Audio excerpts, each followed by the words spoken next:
అలాగే ఇక మిథున రాశి పరిస్థితి చూస్తే మిథున రాశి వారికి దశమంలో ఏర్పడుతూ ఉన్నది ఈ షడ్గ్రహ కూటమి. ఇది నిజానికి మిశ్రమమైన స్థానం. మిథున రాశి వారికి కొత్తగా వచ్చేటువంటి దోషం ఏంటయ్యా అంటే కంటక శని దోషము అంటారు.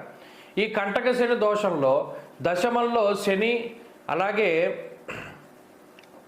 బుధుడు, శుక్రుడు, ఈ 3 గ్రహాలే చెడు. 6 గ్రహాలు పుడుతున్నాయి, అందులో 3 చెడు. రవి కానీ, రాహువు కానీ, చంద్రుడు కానీ చాలా విపరీతమైన యోగాన్ని ఇస్తారు దశమంలో. ఉపచయ స్థానం కాబట్టి చాలా గొప్ప ఫలితాలను ఇస్తూ ఉంటారు. కాబట్టి మిథున రాశి వారికి ఇది సాధారణమైనటువంటి ఫలితమే. మిథున రాశి వారికి ఇబ్బంది లేదు. మిథున రాశి వారికి ఎలా ఉన్నది అలా వెళుతుంది. అనగా రాహు బలం, రవి బలం, చంద్రబలంతో అటు మిగతా 3 గ్రహాలు ప్రతికూలంగా ఉన్న వృత్తి ఉద్యోగాల్లో ఏ విధమైనటువంటి సమస్యలు రావు. ఉద్యోగపరంగా కానీ వృత్తిపరంగా కానీ సామాన్యంగా వెళ్ళిపోతుంది. వీళ్ళది న్యూట్రల్గా ఉండేటువంటి పీరియడ్ అన్నమాట ఇది. ఎత్తు ఫలాలు ఉన్నప్పటికీ కూడా మంచి కాన్సిక్వెన్స్ చెడు, మంచి చెడు అలా వెళ్ళిపోతూ ఉంటుంది, బ్యాలెన్స్ అవుతుంది.